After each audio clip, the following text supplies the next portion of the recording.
as we kick off our opening drive, brought to you by Chevy. For our first down today, we got a little piece of news thanks to the Bears. No practice today, but Ryan Poles hard at work. The Bears adding some help in their secondary, signing veteran safety Xavier Woods. Coming to Chicago with 9 years of experience. He started 10 games for the Titans last season, hauling in 2 interceptions. What do we think, guys? What role could this man be filling? I think he's going to be filling a big role if he can play and he's healthy and he still has something left in the tank, Clay. 121 NFL starts, that's experience that you value, especially when you lose somebody like Kobe Bryant and you're mixing and matching guys in the secondary. Now Cam Lewis can go back to what he was brought here to do, play special teams, fill in on the nickel until Kyler Gordon gets back. I think when you see Xavier Woods' addition, it tells you, number one, they value experience. Number two, they are preparing for Kobe Bryant to be out the first month of the season. They are ready for that, regardless of what Ben Johnson said yesterday or regardless of what you see. 8 to 10 weeks still makes a lot of sense, and now they are protected. Yeah, and I think it makes a lot of sense because he does have a history with Al Harris. In Dallas, they overlap, so that's good. So you have this reference check. What kind of player is this? Is this a true pro? Is this a guy we want in the locker room around our first-round draft pick safety? And you said it. The way the Bears are moving around players, it's like you're borrowing from one credit card to pay another. You're moving Malik Muhammad inside when he could be in the midst of a position battle at outside corner. You're moving Cam Lewis to slot when he could be playing safety, or safety when he could be playing slot. So the biggest impact this makes, I think it makes everybody go back to the positions that they're better at. So it's a great analogy. It is worth noting that Dallas Flowers was placed on injured reserve. That was one of the defensive backs that was injured during practice on Thursday. You guys think this is a move to play instead of Cam Lewis at safety? Is that what you're telling me? They got to take a look. I mean, it's early August. You don't play a real game that means anything for another month. They'll know by then whether or not Xavier Woods has anything left in the tank. He is 31 years old. Nobody needs to get carried away. I don't think this is 𝗏𝗏𝗀𝗏 coming to the Bears. You're not getting a 31-year-old like that, a Pro Bowl caliber safety necessarily, but you are getting somebody that you trust and can stabilize a position that needs it. Also can show Dylan Thieneman how to be a pro, because if you have started that many games, you understand everything about preparation, about film study, about the little things that make a big difference. Yeah, you don't last that long in the league if you don't know how to do that, if you don't know how to be a professional. I think that's going to help a ton for the Bears. And let's talk about this. This guy has played in over 100 football games. He's played in 2 playoff games. So it's a guy with a ton of experience. The moment won't be too big. And he's learned a bunch of different systems. With 4 different teams, that means he knows how to pick a system. He knows how to pick up a system, and he's not going to be a guy that's going to take a long time to inject into a lineup. It's great stuff. Let's go to our second down of this opening drive. We'll stick on the topic of defense and take a listen to what Dan Wiederer had to say this morning on the Mully and Haugh Show.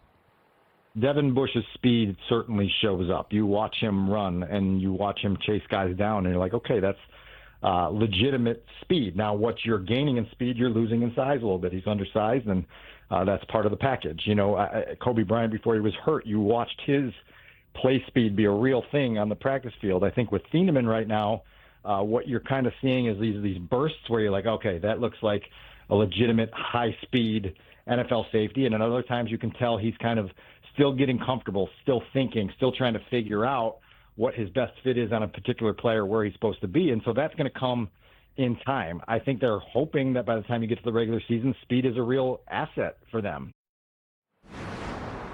Always love hearing from Dan Wiederer, senior writer of The Athletic, of course, covering the Bears, was on your show, the radio show this morning, David. How soon do you think the Bears should expect to feel the speed of this defense? And are there going to be any setbacks because of what they're missing without Kobe Bryant on the field? It better be day one. It better be day one, because you don't want to wait to make an impact, and you get speedy guys and you change the complexion of your defense for that reason, to be more explosive, to be downhill. It's going to be a bigger challenge now without Kobe Bryant, who I think was the guy who represented that as much as anything.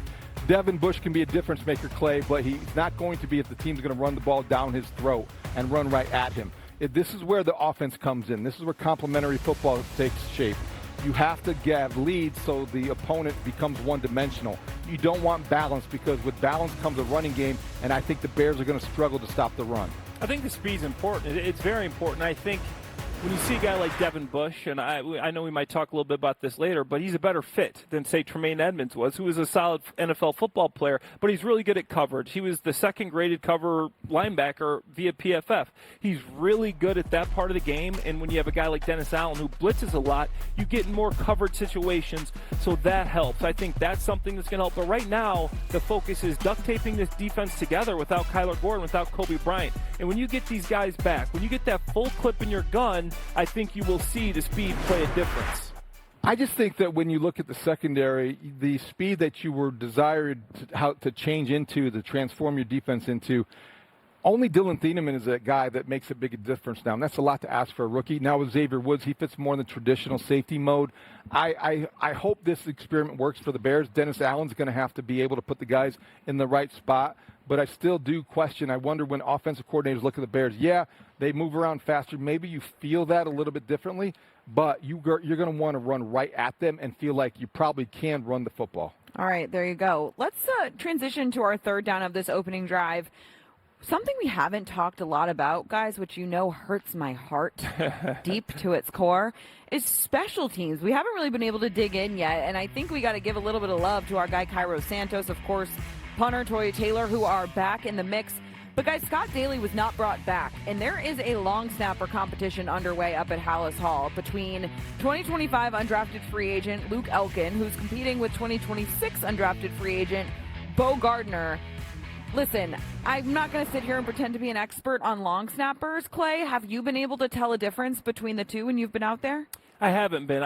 Both of them have had some shaky snaps, and both of them had some good days. And you know, Elkin is a guy who I would say, just based off of not really paying much attention, he was with the Bears last year. He has snapped at Tory Taylor before when he was at Iowa, so maybe he has a little bit of a leg up. But then Bo Gardner was the Patrick Manley Award winner in college, so he is a guy that comes in here highly touted. I think it's an open competition. They're going to let the preseason games kind of decide who does better, who's better in these game situations. I'm a little surprised the Bears haven't added more experience to this position than they have. I'm a little surprised that they have gone this far with players that aren't necessarily proven. No disrespect to the players that they brought in, but that's something you have to take for granted. Or you don't want to take it for granted to the point, but that's something you don't want to worry about every time there's a punt, every time there's a PAT or field goal, because that's part of the operation that can be easy to take for granted, and it can't be an issue. And I don't know that you can say that right now. And if you are saying that right now, it's based on hope and not experience. What we do know is that Mr. Reliable, Cairo Santos, who is absolutely outstanding at Soldier Field, has been excellent so far this training camp, guys. Just yesterday, he was 6 for 6 in the field goal period. Distances of 56 yards, 50 yards, 40 yards, 33 yards, 56 yards, and 47 yards. Cairo, the man, the myth. You got to love having a guy that you can count on like this. No question about it. Sounds like he had a very solid off-season. Sounds like he's picking up where he left off. Finished strong, if I recall, and I think he's somebody that is going to have a big season. Yeah, Cairo, I mean, his season wasn't great when you look at his field goal percentage. I got it right here. He was 25 of 30, 83% of the field goals that he made, and that ranked 23rd among qualified kickers. But what you can't factor into that is the swirling winds of Soldier Field, the big kicks. We remember the walk-off at Minnesota, some of these huge kicks that he made where he got the game ball for that. So I think Cairo Santos, you can't really judge his impact based off of his 83% field goal percentage. You got to judge it off of the high leverage stuff and how he's able to perform at Soldier Field. All right, well, this was a hot button issue this week. It is a big article that comes out every year, and it is dissected to its core, obviously coming from a friend, Mike Sando of The Athletic. It is time to talk about those QB tier rankings, compiled of tier rankings from 50 NFL executives and coaches who anonymously participate in this. Caleb Williams made the leap from Tier 3 to Tier 2 this year. He was tied for 11th overall, tied with Brock Purdy, interestingly enough. So, guys, of the 50 panelists, Caleb received 36 Tier 2 votes, 14 Tier 3 votes. What surprises you more, that he didn't receive any Tier 1 votes or that he received Tier 3 votes? Tier 3 votes. If people are still questioning Caleb Williams, I don't know what they were paying attention to last year. So I think he's more of a Tier 1 quarterback than... Really? Yeah, I think he's closer to being a Tier 1 quarterback than a Tier 3 quarterback, if you want to break it down that way. I frankly think this is about accurate where Caleb Williams belongs, right around 11, top 10 quarterback. I think he's better than Brock Purdy. I think he's better than Jordan Love. and a couple quarterbacks in front of him, I wouldn't want to take them over Caleb Williams because of the ceiling.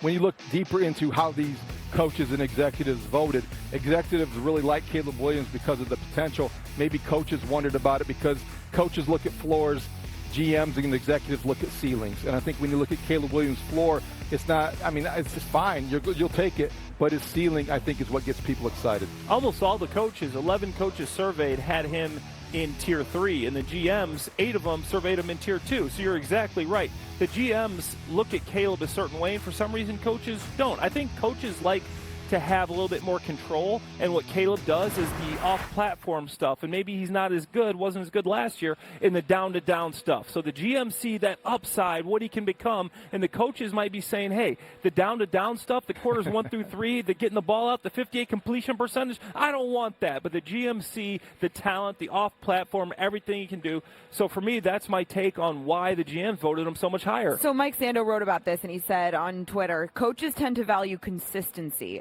Evaluators tend to value traits. Yes. So I think that tells you a lot about what those people in those particular positions are looking at. And I think consistency is a good way to look at it, guys. And I think that's maybe why some people were more leaning towards a Tier 3 quarterback, because there was a lot of inconsistency for a guy like Caleb Williams. The stat sheet, the numbers, those sorts of things aren't necessarily where they need to be yet for him to be a Tier 1, Tier 2 quarterback. But the special, the elite talent, the skill, that all is stuff that you can't coach, right? And so that, I guess, is what leans him up towards more maybe that Tier 2, Coaches Tier 1. week to week, executives year to year. Yeah. And week to week, there's some issues with Caleb Williams and the consistency. Year to year, he's a guy that can win you a Super Bowl.